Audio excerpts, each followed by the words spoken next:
सो hi everyone. SSC MTS 2024 selected candidates interview series का आज हमारा ये चौथा इंटरव्यू होने वाला है, फोर्थ इंटरव्यू होने वाला है। 3 इंटरव्यू हम ऑलरेडी कर चुके हैं उन कैंडिडेट्स के साथ जो एसएससी एमटीएस 2024 में सिलेक्ट हुए हैं, और ये हमारा चौथा इंटरव्यू रहने वाला है संजना भारती मैम के साथ।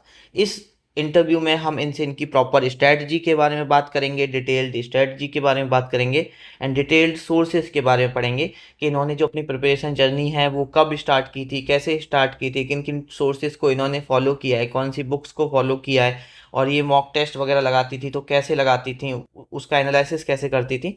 डिटेल में हम इनसे बात करने वाले हैं। और आप सभी को पता है जो हम ये इंटरव्यू कर रहे हैं ये हम नॉर्मल कॉल पर करते हैं, और उस कॉल रिकॉर्डिंग को वीडियो फॉर्मेट में चेंज करके हम यहाँ यूट्यूब पर अपलोड कर रहे हैं। तो चलिए हम without any further delay ma'am का इंटरव्यू स्टार्ट कर लेते हैं। हेलो। हाँ, hello. Good evening ma'am. Good evening sir. कैसे हो? मैं ठीक हूँ सर। और कैसा लग आप रहा बताइए। है? मैं बढ़िया। कैसा लग रहा है? फाइनल अ- सिलेक्शन हो गया है? अच्छा लग रहा है, मतलब बहुत खुशी मिल रही है, घर पे बहुत खुशी का माहौल है। ओके। तो अभी आपका ये कौन सा अटेम्प्ट था? मेरा ये फोर्थ अटेम्प्ट था।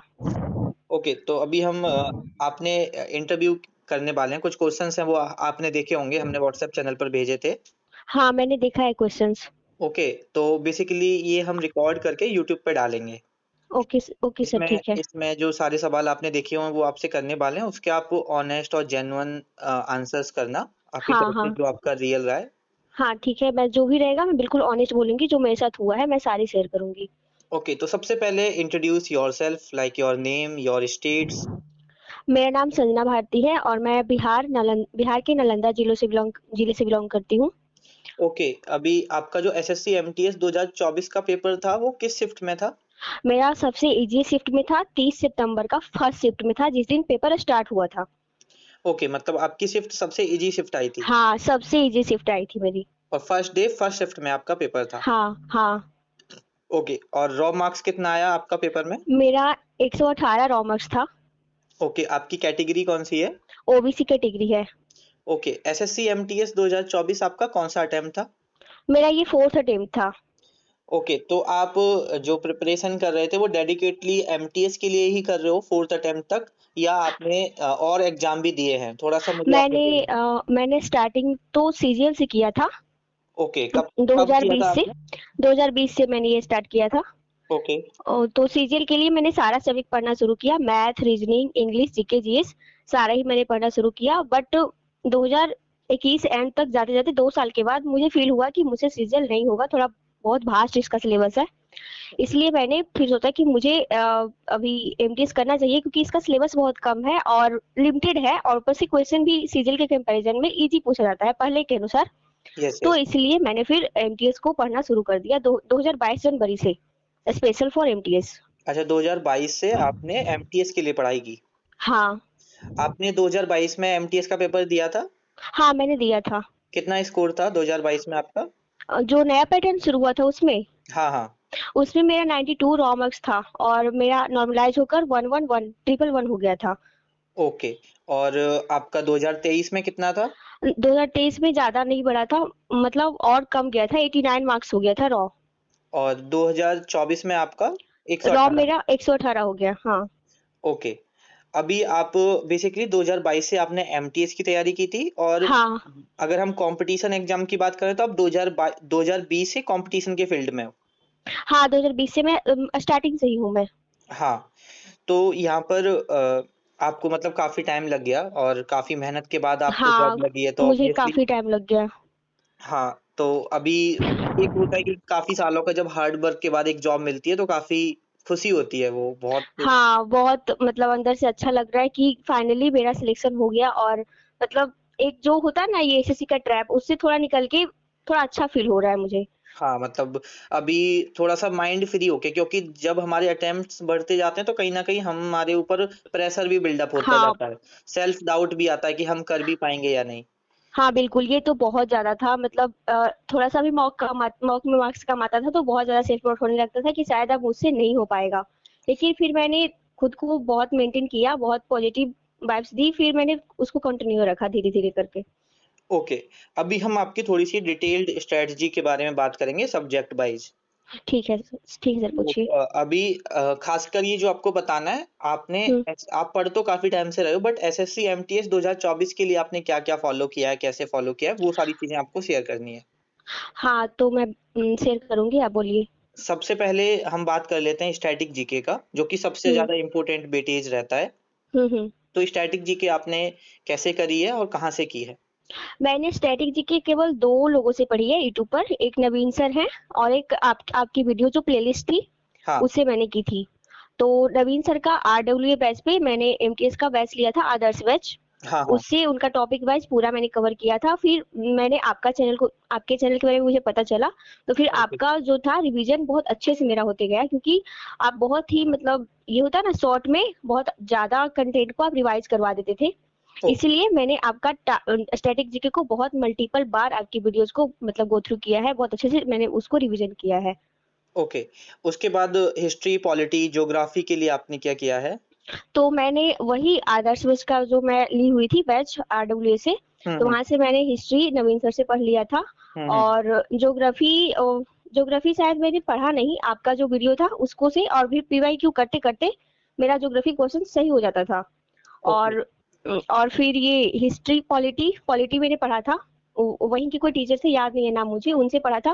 फिर ओके। आपका जो कंपाइलेशन था व पॉलिटी का, जो हमने वन वो शॉट कराया था। हाँ, वन शॉट बुलाया था, उसको मैंने पढ़ा था अच्छे से। और फिर मैं नवीन सर का प्रैक्टिस सेट करती थी ना जीके का पीवाईक्यूज, हाँ, हाँ, हाँ। तो उसमें वो मेरा सारा पॉलिटी भी उसमें कवर होता जाता था, मतलब सब अच्छे से क्लियर होता जाता था। उनका जितना भी प्रैक्टिस सेट आता था मैंने उनको बहुत अच्छे से फॉलो किया है। इकोनॉमिक्स के लिए आपने क्या किया था? इकोनॉमिक्स के लिए भी मैं वहीं से पढ़ी थी, आरडब्ल्यूए से। फिर उसके बाद आपका चैनल पे जो आपका वीडियो था उसको पढ़ा था, ओ और इसको मैंने मल्टीपल टाइम रिवाइज किया था। और साइंस के लिए आपने क्या किया? साइंस के लिए मैंने ऐसे आपका वीडियो भी देखा था, और उनसे मैंने साइंस में मैं उतना फोकस नहीं कर पाई थी, क्योंकि इतना सारा सिलेबस हो जाता था, मुझे लगता था साइंस से उतना क्वेश्चन नहीं आता, तो मैंने फिजिक्स नहीं पढ़ा था। केमिस्ट्री का मैंने वीडियो मतलब पूरा अच्छे से पढ़ा था, वही आदर्श वैद से। ओके, और ओके, फिर बायोलॉजी भी पढ़ा था, लेकिन फिजिक्स मैंने नहीं पढ़ा था। फिर ओ आपका मैंने केमिस्ट्री बायोलॉजी का जो वन शॉट था उसको मैंने बहुत बहुत अच्छे से पढ़ा था, बहुत मतलब मल्टीपल टाइम रिवाइज किया था, क्योंकि वो आपका क्रिस्प एंड क्लियर था, वो बिल्कुल एग्जाम ओरिएंटेड था, इसी वजह से मैंने उसको बहुत अच्छे से रिवाइज किया था। करंट अफ़ेयर आपने स्किप किया था या करंट अफ़ेयर आपने पढ़ा था?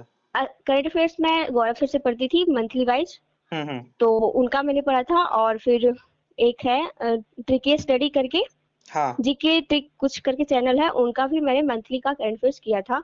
और फिर ओके, टॉपिक वाइज भी मैंने स्पोर्ट्स का ये सब जो मेन मेन टॉपिक होते हैं वो मैंने किया था। फिर आपका जो था करंट अफेयर्स का, उसको भी मैंने किया था। ओके।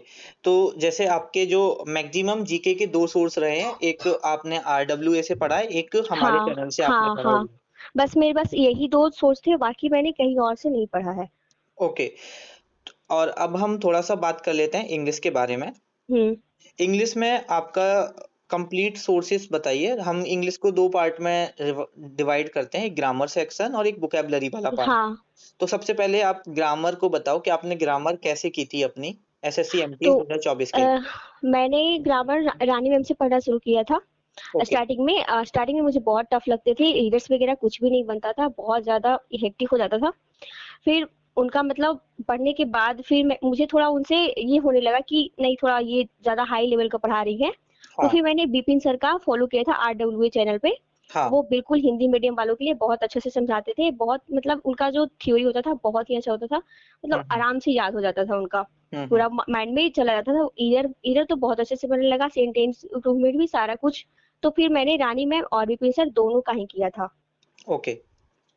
आप जैसे हमारे डेली टारगेट ग्रुप में भी थे ना शायद? हाँ, मैं थी। तो जो हम पेड डेली ग्रुप, जो हम टेलीग्राम का जो पेड ग्रुप था उसमें मैं थी। तो आप पेड ग्रुप से थे, तो जो और हम डे व्हाट्सएप पे भी मैंने गो थ्रू किया था, जो आपका था ना ये टारगेट का, उसको भी मैंने थोड़ा बहुत देखा था। जो डेली टारगेट देते थे, उसमें भी हम रानी मैम से ही कराने को दे रहे थे। हाँ, और यहाँ पर वोकैब्युलरी कैसे की थी आपने? वो कैब तो मैं सच बताऊं तो मैंने ब्लैक बुक से नहीं पढ़ा था, मैं हाँ, हाँ। सिर्फ यूट्यूब से ही पढ़ा था। जैसे कि विपिन सर, रानी मैम का A to Z सीरीज था, हाँ, हाँ। उसको मैंने कंप्लीट किया था। और विपिन सर का जो समझाने का तरीका था थोड़ा ये वो निमक, मतलब थोड़ा उनका जो था ना समझाने का हाँ, हाँ। हिंदी मीडियम वालों के लिए, उनसे मैंने वो कैब किया था। और फिर रानी मैम का था, तो मैं ये ब्लैक बुक से नहीं की थी, और फिर जब मॉक देती थी तो उसमें जो गलत होता था उसको मैं नोट डाउन करती थी। इस वजह से मेरा वोकैब थोड़ा अच्छा हो गया था। ओके, आपने इंग्लिश के लिए जो पीवाईक्यू सीरीज थी वो फॉलो की थी क्या? हाँ, मैंने किया था। डेली 2 मॉक कट मैं लगाती थी, और आप पहले तो मैं मॉक लगाती थी जो आपका पीवाईक्यू सीरीज था उसका।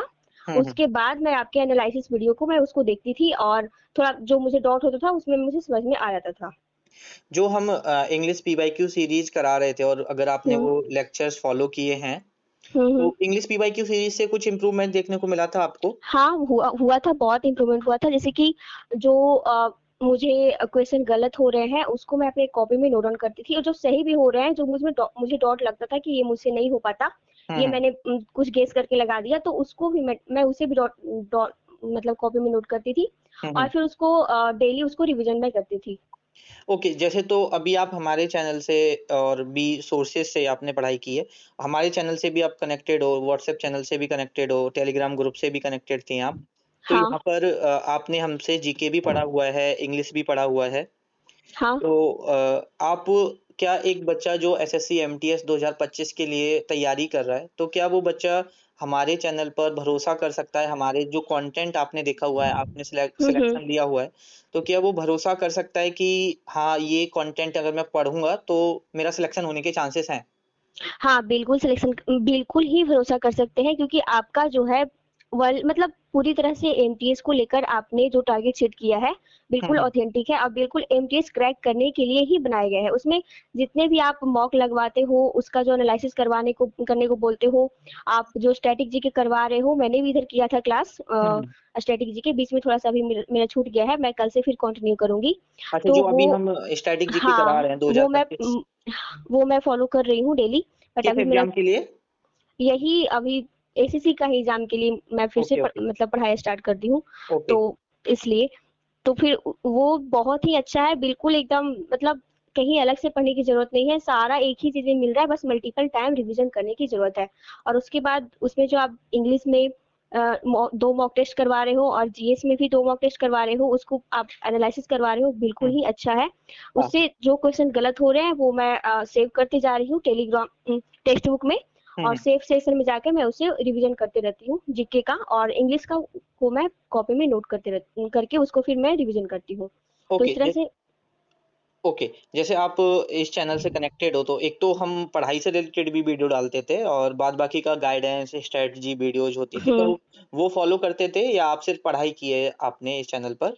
नहीं, नहीं, मैं आपका जो ही वीडियो आता था, जब से मैं आपके चैनल से जुड़ी, एमटी से रिलेटेड जो भी वीडियो आता था, मैं सारा ही देखती थी, क्योंकि वो हम लोग के क्वेरीज से ही रिलेटेड वीडियो होती थी, और एंग्जायटी से, या फिर क्वेश्चन सॉल्व नहीं हो रहा है, क्वेश्चन को कैसे अटेम्प्ट करना है, ये सारी चीज़ें जो आप वहाँ पे बताते थे, जो हम लोग की जेन्युइन प्रॉब्लम होती थी, आप तुरंत उसका वीडियो लाकर सॉल्यूशन बता देते थे। तो तो इस तरह से हम लोग के माइंड में प्रेशर फील नहीं होता था। ओके, तो जैसे जो स्ट्रैटेजी वग़ैरह बताई है वीडियोज़ वग़ैरह में या अगर आपने फ़ॉलो किया है, तो आपको क्या लगता है कि उसमें हमको कुछ चेंजेस करना चाहिए या जो स्ट्रैटेजी मैंने बताई है आपको अगर वो आपने एमटीएस 2024 में फ़ॉलो की थी कि वो आपके लिए बेनिफिशियल हुई? हाँ, बिल्कुल बेनिफिशियल हुई। आपकी जो भी स्ट्रैटेजी थी, मतलब हम लोग पूरा करते-करते सुबह से शाम हो जाती थी, कुछ-कुछ तो छूट ही जाती थी हम लोग से। मतलब इस टाइप का था, मतलब होता है कि सबके बस की बात नहीं होती है, डेली 8 घंटे, 10 घंटे पढ़ना। कुछ ओके, लोग तो आप इसमें से आपकी सही थी स्ट्रैटेजी, बिल्कुल सही थी। अभी हम थोड़ा-सा डिस्कस कर लेते हैं about mock test, previous year paper, हाँ, सेक्शनल टेस्ट। क्योंकि अगर आप एसएससी एग्ज़ाम की तैयारी कर रहे हो तो सबसे ज़्यादा इम्पोर्टेंट सेक्शन ये होता है मेरे अकॉर्डिंग। अब आप थोड़ा-सा इसमें बताइए कि आपके प्रिपरेशन में, आपके फाइनल सिलेक्शन में इसकी कितनी भूमिका रही है मॉक टेस्ट की, सेक्शनल टेस्ट की, प्रीवियस ईयर पेपर्स की? मॉक टेस्ट की बहुत ज़्यादा भूमिका रही है। जब से मैंने आपका टारगेट फ़ॉलो किया, तब से मैं डेली मॉक टेस्ट लगाती थी, जो आप देते थे टारगेट में। उसके ओके। पहले मैं डेली नहीं लगा पाती थी, क्योंकि खुद से होता है ना, वो नहीं हो पाता है कि खुद से क्या लगाऊँ, कभी हुँ, लगा हुँ। लिया 2 दिन पे, हुँ, कभी नहीं। हुँ। लेकिन आपसे जुड़ने के बाद मैंने डेली लगाया, और ये मेरे मार्क्स को एनहांस करने में बहुत बड़ा रोल निभाया, क्योंकि पहले मेरा मार्क्स अ, मतलब 90 से 100 के बीच में रहता था। फिर जब से ओके। मैं आपसे मिली 1 मंथ बाद, फिर हुँ, हुँ। 105 से 150 तक पहुंच गया, फिर 20 तक भी पहुंच गया। मेरा मार्क्स फिर 105 प्लस ही आते थे, जब भी आते थे तब। ओके, तो जैसे आपने डेली टारगेट को फ़ॉलो करना शुरू किया, हाँ, मॉक टेस्ट लगाना शुरू किया, तो आपके हाँ, 105 से लेके से 120 तक ऑन एन एवरेज आने लग हाँ, गए थे आने प्रीवियस लगे ईयर थे। पेपर्स में। हाँ, बिल्कुल। ओके, तो आप जब मॉक टेस्ट लगाते थे, सेक्शनल टेस्ट लगाते थे, तो जो उसका एनालिसिस भी करते थे क्या? हाँ, बिल्कुल, मैं उसका एनालिसिस करती थी और उसको पेज में नोट डाउन भी करती थी अपने कॉपी में। उसका एक मैंने प्रॉपर कॉपी बना लिया था। एक ही हुँ, कॉपी था मेरा, एक साइड इंग्लिश का, एक साइड मतलब जीएस का। हुँ, हुँ। और फिर मैं उसे प्रॉपर मतलब रिवाइज़ भी डेली किया करती थी। ओके, अभी जैसे आप एसएससी एमटीएस के लिए पढ़ रहे थे 2024 में, हाँ। तो आपको ये तो अभी हमने बात कर ली जीके, इंग्लिश मॉक टेस्ट के बारे में। अभी अगर आपको कुछ ऐसा लगता है कि जीके में या इंग्लिश में या मॉक टेस्ट में अगर आपको कुछ एडिशनल बताना है, तो वो भी आप बता सकते हो। मॉक टेस्ट अगर आप अभी जो ब्लैक बुक से वोकैब करवा रहे हो हुँ, हुँ। 2025 की एमटीएस के लिए, वो बहुत ज़रूरी है। मैंने आपका टारगेट मतलब फिर से स्टार्ट किया था, तो मैं ब्लैक बुक खरीद ली हुँ, क्योंकि हुँ। यहाँ पे बहुत मतलब अच्छा लगा मुझे जो मैं यूट्यूब से पढ़ती थी। यहाँ पे बिल्कुल क्रिस्टल था, बिल्कुल जो भी मेरा डाउट होता था ये वोकैब में ये तो फिर सीरियल नंबर से सारा ही दिया रहता है, तो ये अच्छा है। एक तरह से ब्लैक बुक बहुत अच्छा है, आपको वही करना चाहिए। थोड़ा यूट्यूब से करने से बहुत टाइम लग जाता है, इसलिए जैसे मैं कहूंगी कि यूट्यूब से करने से बेटर है आप ब्लैक बुक से वोकैब कीजिए, बहुत अच्छा रहेगा, जो मैंने गलती की। ओके, एसएससी एमटीएस 2024 के लिए आपने जो बुकैब की थी, वो यूट्यूब से की थी। हाँ, मैंने यूट्यूब से पूरी तरह से यूट्यूब पे से की थी। मैंने बुक को छुआ भी नहीं था। तो अभी आप ये कहना चाह रहे हो कि बुकैब को किसी टीचर से ना करके बुक से की जाए। हाँ, बुक से कीजिए, बहुत अच्छा रहेगा क्योंकि उसमें बहुत टाइम लग जाता है टीचर से करने से। अगर बुक से आप करते हो तो आपको मतलब शॉर्ट टाइम में आप बहुत अच्छे से कवर कर लोगे। आप ज्यादा पोर्शन आप कवर कर लोगे, आप बहुत ज्यादा होकर याद कर पाओगे अगर आप बुक से करते हो तब। ओके, तो जो आपने बुकैब की थी, एक अगर आपको रफ़ आइडिया हो तो मुझे अप्रॉक्स बता दीजिए कि अप्रॉक्स आपको कितनी बुकैब याद हो गई थी एसएससी एमटीएस 2024 फाइनल पेपर देने से पहले? अ, मुझे शायद लगभग मैं बोलूँ तो 2000 या 2500 तक vocab, हाँ, इतना याद हो गई थी। ओके, और 2 से इडियम ढाई भी हज़ार जो बुक भी, 2 से हाँ, ढाई इतना हज़ार बुकैब आपको याद थी। याद थी। इडियम्स भी जो पॉपुलर इडियम्स है वो याद थी, और मैं इडियम्स थोड़ा दिमाग लगाकर जो नहीं आता था उसे भी मैं सॉल्व कर देती थी। ओके, अभी मैथ और रीज़निंग आपका आपने कैसे किया था एसएससी एमटीएस मैंने 2024 के लिए? 24 में तो मैंने मैथ रीजनिंग पढ़ा ही नहीं था, क्योंकि जो पहले मैंने सीजल के लिए पढ़ा था उससे मेरा मैथ रीजनिंग बन जाता था काम, मतलब 70-80 मार्क्स आ जाते थे, तो मैंने मैथ रीजनिंग पढ़ा ही नहीं था। ओके, जैसे बहुत सारे बच्चे होते हैं हिंदी बैकग्राउंड से और आप हम्म। भी हिंदी ही बैकग्राउंड से हो। हाँ। तो एसएससी की तैयारी या कोई भी एसएससी का एग्ज़ाम हो, बच्चों बच्चों को एक डर होता है इंग्लिश को लेके हम्म। और तो आपके अंदर भी अगर वो डर होगा मे बी इंग्लिश कैसे होगा? आपका इंग्लिश नहीं, कैसा था? नहीं, मुझे डर नहीं था। मेरा शुरू से ही मेरा इंग्लिश बहुत अच्छा था, क्योंकि जब मैं 3 क्लास में थी तो मैम थी इंग्लिश की, वो बहुत पीटती थी। तो इस ओके। वजह से उनकी वजह से मेरा इंग्लिश शुरू से ही स्ट्रांग हो गया था। तो मुझे इंग्लिश पढ़ना भी अच्छा लगता था। मैं खुद से भी पढ़ते रहती थी डेली के डेली। इसी वजह से मेरा इंग्लिश थोड़ा अच्छा था शुरू से ही। तो जब आपने एसएससी की तैयारी शुरू की थी इंग्लिश में तब आप 25 में से कितने क्वेश्चन सही कर पाते थे? उस टाइम मेरा 25 में से 10 क्वेश्चन ही सही होते थे लिटरली। बस मतलब उससे ज्यादा नहीं हो पाते थे। एरर, सेंटेंस अरेंजमेंट, कॉम मतलब स्पेलिंग बहुत सारे गलत होते थे मेरे, बहुत ज्यादा गलत होते थे। तो लेकिन वो धीरे धीरे आपने फिर, इम्प्रूवमेंट कैसे किया? वो 10 क्वेश्चन से 25 क्वेश्चन तक कैसे किया? मतलब 20-22 क्वेश्चन सही हो जाते? हाँ, मैं मतलब कि खूब बहुत सारे यूट्यूब पे क्लासेस में देखती थी। लगभग नॉन का मैंने 5-6 बार क्लास देख लिया। हुँ, हुँ। उसके बाद उसका एरर का भी 2-3 बार देख लिया इतने दिनों में, मतलब 3-4 साल के अंदर में। हुँ, हुँ। फिर उसके बाद जितने भी टॉपिक से मुझे ये लगता था कि ये मुझसे नहीं हो रहा है, तो उससे रिलेटेड मैंने उसका पहले तो नोट्स बना लिया हुँ, यूट्यूब से देखने के बाद। फिर उसका हुँ। मैंने एरर सॉल्व कर लिया, तो इस तरह से मेरा वोकैब धीरे धीरे स्ट्रांग होते गया। और फिर मॉक लगाती थी, उसमें फिर मतलब पकड़ने में आने लगा। तो इस तरह से मेरा धीरे धीरे करके मतलब बहुत स्लोली मतलब ये इम्प्रूवमेंट हुआ है। अच्छा मैं आपको एक सवाल पूछूँगा और 2 ऑप्शन दूँगा और उसमें से इफ़ेक्टिव बताना क्या है आपके अकॉर्डिंग। एक हम्म। बच्चे की ग्रामर वीक है, एक बार अगर उसने किसी टीचर से ग्रामर पढ़ ली, तो हम्म। फिर भी वो अगर इम्प्रूवमेंट नहीं होता है, कभी-कभी क्या होता है कि हम ग्रामर पढ़ लेते हैं बट इम्प्रूवमेंट हमारा उतना नहीं हो पा रहा हाँ, होता। नहीं हो पाता है। तो इंग्लिश के लिए अगर इंग्लिश में हमें अच्छा स्कोर करना है तो उसके लिए पढ़ना पढ़ना तो ज़रूरी है ही है, लेकिन हाँ, पढ़ना ज़्यादा ज़रूरी है या मॉक टेस्ट के थ्रू प्रैक्टिस करना ज़्यादा ज़रूरी है आपके अकॉर्डिंग? मुझे मुझे लगता है कि आप जिस पूरे ग्रामर पढ़ लिए हैं, हुँ, हुँ। उसके बाद भी जैसे कि आपको नॉन का चैप्टर सॉल्व करना है, तो आपको नॉन को एक बार फिर से ग्रामर को पढ़ना होगा। हम्म उसके बाद फिर नॉन से रिलेटेड 100 क्वेश्चन को आप सॉल्व कीजिए हम्म और उसको फिर देखिए कि आप कहाँ पे गलती कर रहे हैं, उसको नोट डाउन कीजिए, फिर वो रूल्स को फिर से रिवाइज कीजिए। ऐसे करके आप करेंगे तो आपका जो बहुत ज्यादा गलती हो रही है वो फिर गलती बहुत कम होने लगेगी। आप फिर वहां पे एरर या फिर सेंटेंस इंप्रूवमेंट में या फिर एक्टिव पैसिव में या फिर किसी भी चीज में आप आराम से वहां पे टैकल कर लोगे धीरे धीरे करके। इस तरह से आपको पहले नोट्स को पढ़ना है, फिर उसके बाद ये उससे रिलेटेड उसी टॉपिक से रिलेटेड आपको 100 एरर सॉल्व करने हैं। उसके बाद फिर उसमें जो गलतियां हुई है उसको बार बार रिवाइज करना है। ओके। तो बेसिकली इंग्लिश ग्रामर को स्ट्रॉन्ग करने के लिए हमें प्रैक्टिस पर, चाहे हम ऑफलाइन किताब के थ्रू करें हाँ या मॉक टेस्ट के थ्रू, हमें प्रैक्टिस पे ज्यादा फोकस करना हाँ, चाहिए। प्रैक्टिस पे ज्यादा फोकस करना है और उसमें जो गलती हो रही है उसको बार बार उसको मतलब रिकॉल करते रहना है जिससे कि वो दोबारा गलती ना हो मुझसे। हाँ, जैसे हम एक एनालिसिस कॉपी बना सकते हैं। हाँ, एनालिसिस को भी बिल्कुल बना सकते हैं, उससे आप बहुत अच्छे से टैकल कर पाओगे आगे जाकर। अच्छा, जैसे जब एमटीएस 2024 एग्जाम पास में आ रहा था, तो हमने एक 35 ग्रामर रूल की वीडियो अपलोड की थी। हाँ, तो की थी आपने। वो आपने देखी थी? हाँ, मैंने देखी थी। उसको देखने के बाद जो मैं मॉक में लगा रही थी, मैंने हम्म 23 का 22 का हम्म मॉक में लगाया था, तो उस वही रिलेटेड सारा ही आपका था 35 में। उससे रिलेटेड सारा रूल्स थे और उससे रिलेटेड क्वेश्चन भी थे। तो मेरा सारा रिवाइज हो गया। इससे मुझे एग्जाम में कोई प्रेशर फील नहीं हुआ। मुझे लगा ये तो सब कुछ एक ही जगह मिल गया मुझे, तो मतलब जो अच्छा लगा। तो जो 35 ग्रामर रूल्स थे, उसके उसका जो रूल्स थे और जो आपका रियल पेपर था, हाँ तो जैसे सपोज आपके क्लास में आपके जो शिफ्ट थी उसमें 6-7 क्वेश्चन अगर ग्रामर से आए थे, तो उन रूल से कितने क्वेश्चन थे, आप थोड़ा एग्जैक्ट बता पाओगे अगर आपको आइडिया है तो? आई थिंक उस रूल से भी थे क्वेश्चंस। जैसे कि मैं बोलूँ तो मेरा जो एरर था हम्म उसमें मैं वहीं से बनाई थी, आपके रूल्स से ही मुझे याद आया था। तो मैंने हम्म वहाँ पे टैकल किया था। हाँ, क्वेश्चन बहुत अच्छे से उससे मतलब मिले थे मुझे।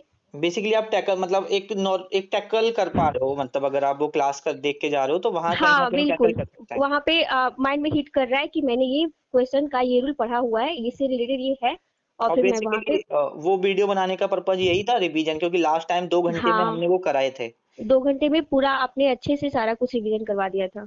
ओके, मॉक एनालिसिस आपने कॉपी बनाई हुई थी, तो उसका रिवीजन करते थे, कैसे करते थे उसका रिवीजन जो आप? अ, मैं जैसे कि आज मैंने मॉक दिया उस टाइम फिर ये जो गलत हुआ क्वेश्चन और जो मुझे लगता था कि ये मुझसे नहीं हो पाता उसको भी मैं लिखती थी। और जो मेरा छूट जाता था अनअटेम्प्ट रहता था उसको भी मैं लिखती थी कॉपी पे।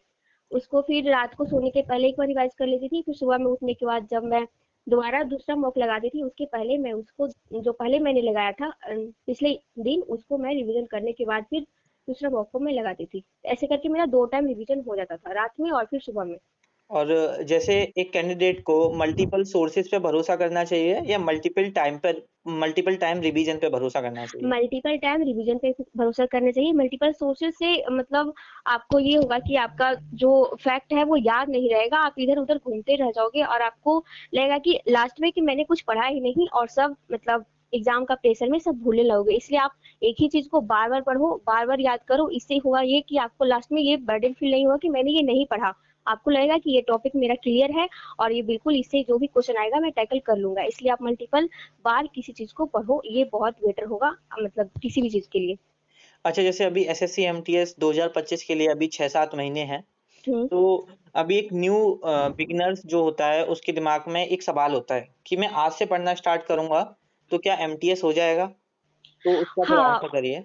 बिल्कुल हो जाएगा। आज से अगर रेगुलरली आप डेली बेसिस पे 6 to 8 आवर्स अच्छे से पढ़ रहे हो, हम्म बिल्कुल ईमानदारी से, आपका हम्म बिल्कुल क्लियर हो जाएगा। मतलब अगर आप अच्छे से शुरू से पढ़े हुए हैं, थोड़ा बहुत आपका बैकग्राउंड अच्छा है, हम्म आप मॉक में अगर 70-80 नंबर ला रहे हो हम्म या फिर 50-60 भी ला रहे हो, तो आप अगर आप अभी से 8 आवर्स डेली पढ़ते हो तो आपको आराम से क्लियर हो जाएगा। इसमें डरने की कोई बात नहीं है। और ये भी ऐसे भी थोड़ा इसमें जीके का फैक्टर्स होता है जो कभी याद है तो बन गया, कभी याद है नहीं बन गया, तो इस तरह से इसमें उतना डरने की बात नहीं है। आराम से आप लास्ट में मोमेंट पे आप कर सकते हो। ओके। अभी जो आपका एग्जाम था उसमें आपने जीके में कितना अटेम्प्ट किया था और कितना सही था आपका, याद है आपको? हेलो?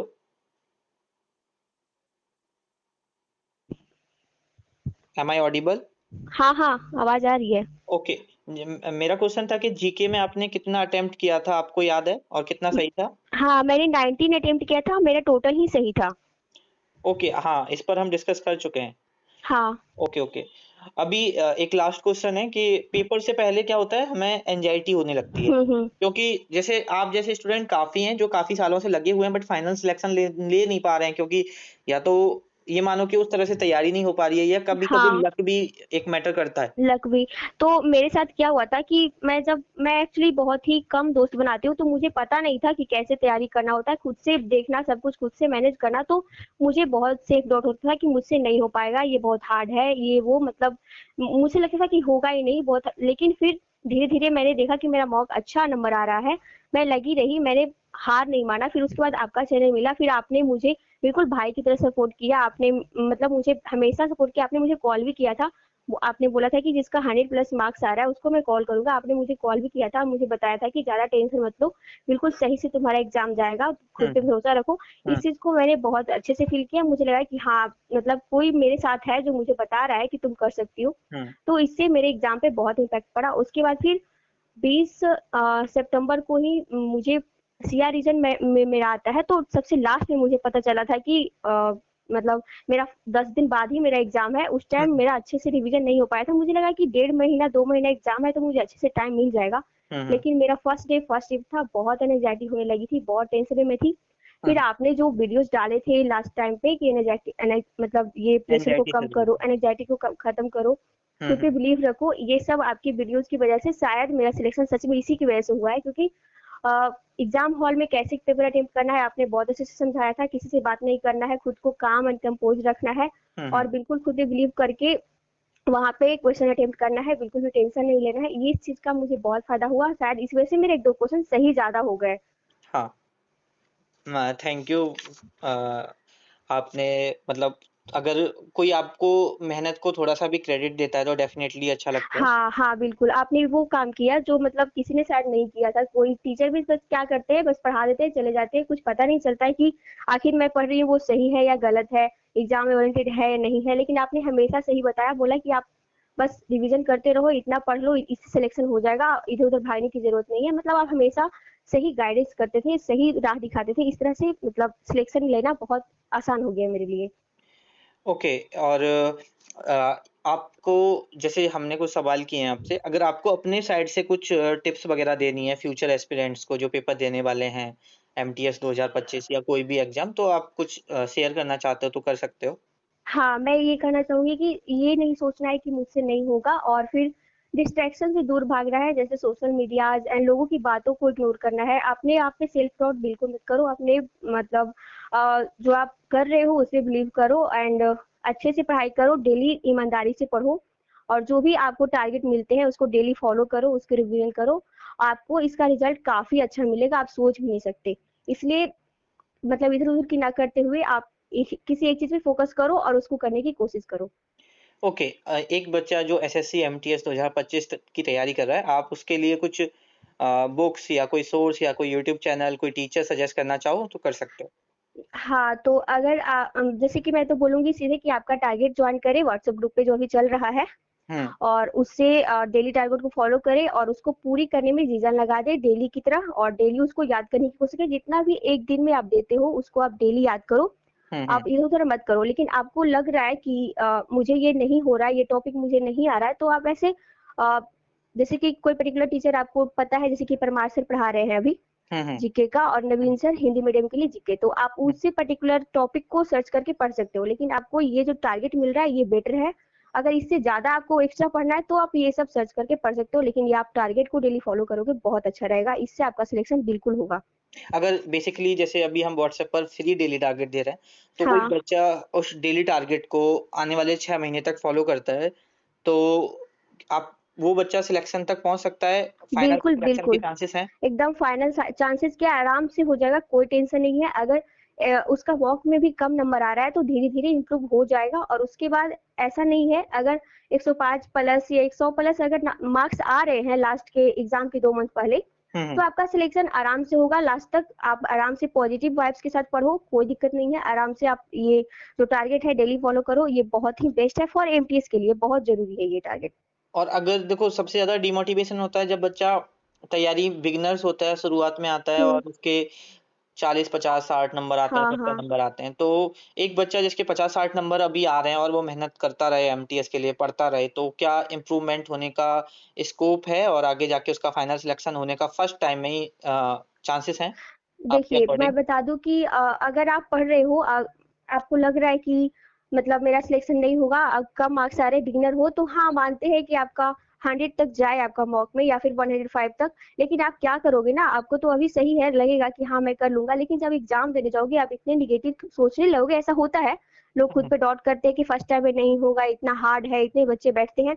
तो वहां पे आप निगेटिव वाइब्स की वजह से आप गलती कर लोगे। जो आप मॉक घर पे देते हो, अच्छे से देते हो, अच्छे मार्क्स लाते हो, आप वहां पे गलती कर लोगे। इसीलिए मैं बोलूंगी कि एग्जाम के दिन बहुत मैटर करता है।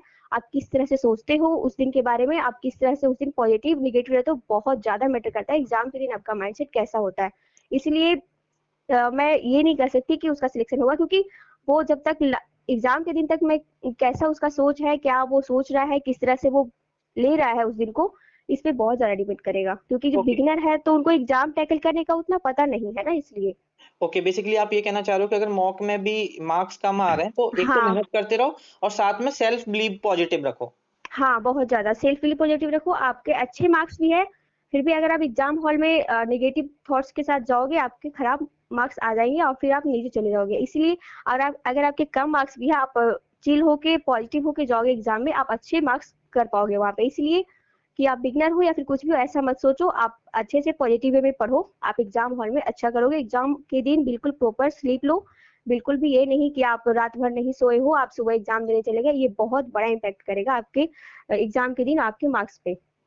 और बेसिकली जब एमटीएस 2024 का फाइनल था, 1 2 महीने जब पेपर में बचा था, तो उस वक्त मैं एक चीज बोलता था कि अभी आपके मॉक में कितना स्कोर आ रहा है, 90 आ रहा है, 100 आ रहा है, उस पर डिपेंड मत करो, पेपर तक में लगे रहो। और पता नहीं क्योंकि एमटीएस में कब कौन सी चीज पलट हो जाए, क्योंकि कभी कभी ऐसा होगा कि तुम्हारे मॉक में 100 नंबर आ रहे थे, 90 नंबर आ रहे थे, बट फाइनल में ऐसा हुआ, पेपर देने गए आप और वहां पर ऐसा हुआ कि जो आपने पढ़ा था वही पेपर में आ गया, तो एक हाँ 90 या 100 नंबर वाला भी बच्चे का सिलेक्शन हो सकता है हाँ, फाइनल। बिल्कुल बिल्कुल हो सकता है फाइनल में, क्योंकि वहां पे उसका वही क्वेश्चन आ गया जो पढ़ के गया है, तो उस तरह हाँ। से उसका जीके का स्कोर बढ़ जाएगा और डेफिनेटली उसका सिलेक्शन होने का चांसेस बढ़ जाएगा। और तो मेरे साथ क्या क्या हुआ था कि मैं फर्स्ट शिफ्ट थी, मुझे पता नहीं था पेपर का लेवल क्या है नहीं है। हाँ, एक चीज और मैं कहना चाहूंगी कि जिसका इजी शिफ्ट है वो हम्म कभी पहली बात तो कोई टारगेट बना के ही नहीं जाना चाहिए। वहां पे पेपर लेवल कैसा है ये किसी को नहीं पता है। हम्म आप जब पेपर हॉल में बैठोगे तब आपको पता चलेगा कि ये पेपर इजी है, या हार्ड है, या मॉडरेट है। उस हिसाब से आपको पेपर को अटेम्प्ट करना पड़ेगा। ऐसा ये नहीं है कि आप 120 का मार्जिन लेकर चल रहे हो या 130 का मार्जिन लेकर चल रहे हो, ये गलत होगा। यही मेरे से थोड़ी गलती हुई, मैंने सोचा कि 120 तक मैं लाऊंगी तो मेरा सिलेक्शन होने का चांसेस हो जाएगा। लेकिन फिर भी मेरा हो गया फाइनली, क्योंकि मेरा मतलब ज्यादा गलत नहीं हुआ। मैंने हम्म 42 क्वेश्चन अटेम्प्ट किया था, जिसमें मेरा 2 रॉन्ग हुआ था, 40 हम्म मतलब सही था। दो हम्म क्वेश्चन पे मैं रिस्क ले सकती थी, मुझे लगता था कि ये सही हो जाएगा, बट मैंने रिस्क नहीं लिया। मुझे लगा कि 120 तक है तो आराम हम्म, से मेरा हो जाएगा सिलेक्शन, लेकिन ये गलत मेरा सोच था, हाँ क्योंकि हाँ। पेपर इजी था। इसी हम्म वजह से मुझे ये कभी भी टारगेट सेट करके नहीं चलना है कि मुझे इतना लाना है इतना। आप पेपर के अकॉर्डिंग वहां पे टारगेट सेट करो कि आपको कितना अटेम्प्ट करना है।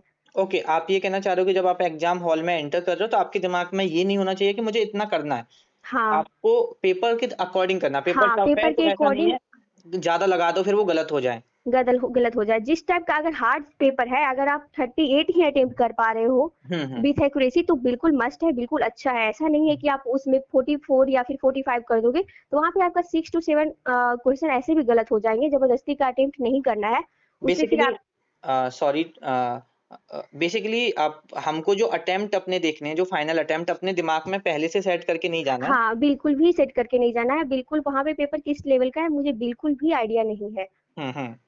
तो और इसलिए। एक लास्ट क्वेश्चन है कि एक बच्चा जो तैयारी कर रहा है वो अपना एक ऑन एन एवरेज अगर एक टारगेट रखना चाहे कि यार मुझे इस टारगेट टारगेट तक पहुंचना है, पीवाईक्यू पेपर लगा रहा हूँ तो इतना हम्म। मुझे करना है, तो आपके अकॉर्डिंग बच्चे क्या टारगेट कर सकता है? मेरे अकॉर्डिंग अगर वो चाहे तो 125 तक का लेके चल सकता है, कि इतना तक मतलब मैं वहां पे अटेम्प्ट करूं। हाँ, अभी जैसे कि 120 तक भी आ रहे हैं मॉक में, या 115 तक भी, तो भी बहुत अच्छा है। और वहां पे आप इतना लेके चल सकते हो 115 प्लस ही, ताकि आपका सही रहेगा। लेकिन अगर पेपर हार्ड है तो वहाँ पे आपको 110 105 तक भी आप अगर आप कर रहे हो तो भी बहुत अच्छा है। ओके, बेसिकली अगर किसी कैंडिडेट के पीवाईक्यू में अगर वो मॉक लगा रहा है, पीवाईक्यू दे रहा है, अगर 105 से लेके 120 के बीच में उसके मार्क्स फ्लक्चुएट कर रहे हैं तो वो सेफ कैटेगरी में है वो। हाँ, बिल्कुल सेफ कैटेगरी में है, उसके सिलेक्शन के चांसेस बहुत अच्छे हैं हम्म। और बिल्कुल हो जाएंगे उसके सिलेक्शन, उसमें डरने की कोई बात नहीं है। Okay, so thank you. ये सारे क्वेश्चंस थे हमारी तरफ से, आपने उसका आंसर्स किए हैं। Thank you so much for sharing your preparation journey, your strategy, your sources. May be thank you आने वाले थैंक यू बच्चों सो के मच सर, आपने भी बहुत हेल्प किया मेरा, तब जाके मैं यहाँ पे आज ये बोल पा रही हूँ। हाँ, मैं एक बात और कहना चाहूंगी, जब लिए। आपने वो एक इसी टाइप का वीडियो उस टाइम भी लाया था आपने हम लोग को मोटिवेट करने के लिए, हाँ, तो इंटरव्यू मैंने वो सीरीज सारे स्टार्ट वीडियो, किया था। हाँ इंटरव्यू वीडियो सीरीज था, उसको भी मैंने देखा था, उससे भी मुझे बहुत मोटिवेशन मिला था और मैं सोचती थी कि काश मैं यहाँ पे मैं आ जाऊंगी नेक्स्ट ईयर। मुझे हम्म। लगता था कि मैं कर लूंगी, बट जिस टाइप का ये था ना, इजी शिफ्ट, हाँ हाँ हाँ हाँ। इसमें मेरा बहुत हालत खराब किया था, लेकिन खैर मेरा मैं सिलेक्शन हो ही गया। अभी तो जब आप वो इंटरव्यूज देख रहे थे आज से लगभग 6-7 महीने पहले, तब आप सोच रहे थे कि एक दिन मैं भी ऐसे ही कॉल पर इंटरव्यू दे लूंगी, हाँ, तो मैं कैसा बिल्कुल सोच रही थी कि कैसा मैं लग ये रहा है अभी कर, आपको? अभी मुझे बहुत अच्छा लग रहा है क्योंकि मैंने जो सोचा वो बिल्कुल हो गया मेरे साथ। क्योंकि अभी और काफी लोग आपका ये जो वीडियो है देखने वाले हैं, सुनने वाले हैं आपकी बातें। हाँ हाँ, बिल्कुल सुनने वाले हैं, तो मैं मैं बहुत खुश हूँ और मुझे बहुत अच्छा लग रहा है, लोगों को भी ये करना चाहिए, उनको भी आगे सिलेक्शन होगा और वो इस तरह से अगले ईयर वो भी इंटरव्यू देंगे, बिल्कुल देंगे, जो आपके साथ जुड़े हुए हैं बिल्कुल ऐसा ही उनका भी होने वाला है। हाँ, बेसिकली हम जो भी आगे, हम इस सीरीज को आगे भी फर्दर कंटिन्यू रखेंगे 2025 के लिए। हाँ, बिल्कुल अच्छा है ये आपका, ये जो है ना, मतलब इस तरह से इससे बच्चों को बहुत मोटिवेशन मिलेगा क्योंकि वो इसे देख के अपने प्रॉब्लम को रिलेट करके उसको सॉल्व करने की कोशिश करेंगे। क्योंकि उस टाइम वो इंटरव्यू लाने का एक ये भी था कि लोगों के दिमाग में एक मिथ रहता है कि 125 130 नंबर लाओगे तभी होगा सिलेक्शन। हाँ, ये बहुत ही गलत मिथ है। मतलब मैं क्या बोलूँ, हार्ड शिफ्ट में 91 मार्क्स का भी सिलेक्शन हुआ है इस बार, हाँ, तो अभी 94 मार्क्स का भी, 95 मार्क्स का भी सिलेक्शन हुआ है, तो ये बिल्कुल ही गलत मिथ है। तो वो डिपेंड करेगा शिफ्ट पे। अगर आपकी हाँ, हार्ड शिफ्ट पे शिफ्ट है डिपेंड तो करेगा। 100 नंबर पे भी आपका सिलेक्शन हो सकता है। हाँ, बिल्कुल। और अगर इजी शिफ्ट है तो हाँ, वहां पे तुम्हें लाने की जरूरत है हाँ, 120 लाना ही प्लस। पड़ेगा, मेरा मात्र 2.5 से 3 नंबर बढ़ा है इसी शिफ्ट में। हाँ लोग कहते हैं ना कि 10-10 नंबर बढ़ता है, बिल्कुल गलत बात है। मेरा 118 रॉ मार्क्स था और रैंक मित्रा ने 5 नंबर बढ़ा दिया था, लेकिन मेरा 2.5 से 3 मार्क्स ही बढ़ा है। अच्छा, जो हमने एक वीडियो बनाया था, लाइक कट ऑफ वीडियो बनाया था, हाँ, और उसमें ये भी बताया था कि नॉर्मलाइजेशन में कितने मार्क्स बढ़ सकते हैं, हाँ, हाँ। तो उसमें हमारे अकॉर्डिंग कितने बढ़ रहे थे आपके? मेरा में तो आप माइनस कर दिए थे लगभग 2-3 नंबर का, क्योंकि ओके। मेरा इजी शिफ्ट था ना, इसी वजह से। ओके, हमने माइनस कर दिया था 2 नंबर, हाँ, आपका हाँ, 2.5 नंबर बढ़ा है। हाँ। हाँ, मेरा बढ़ा तभी सिलेक्शन हुआ। ओके। और बेसिकली आपने वो कट ऑफ वाला वीडियो देखा था हमारा? हाँ, वो मैंने देखा था, आपने 121 बताया था ना उसका ओबीसी का कट ऑफ, हाँ तो उसी से रिलेटेड गया 120.21 गया है, तो बिल्कुल आपका कट ऑफ बिल्कुल सटीक था।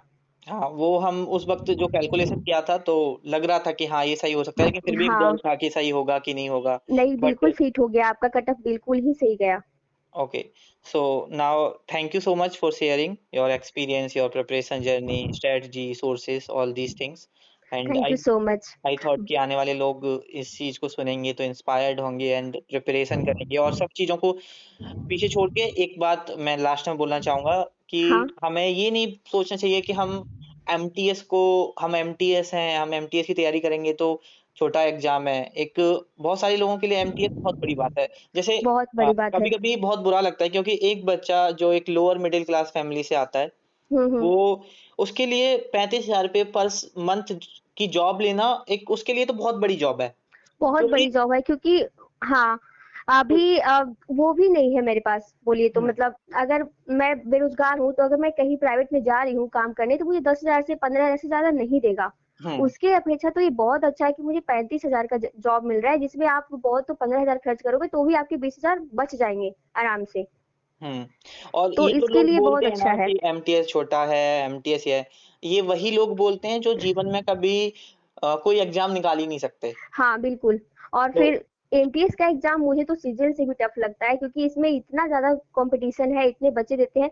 लेकिन अब खैर मैथ रीजनिंग को हटा दिया जाए तो ये बिल्कुल अच्छा हो गया, क्योंकि सीजीएल वाले लोग वो कंप्यूटर भी पढ़ रहे हैं, मैथ रीजनिंग भी पढ़ रहे हैं, प्लस में उनको टाइपिंग भी है, तो वो ज्यादा फोकस नहीं कर पाते हैं। इस बार की क्या हुआ कि जिसका सीजीएल में 300 प्लस मार्क्स है, वो एमटीएस में 70-80 ला के ही रुक गए।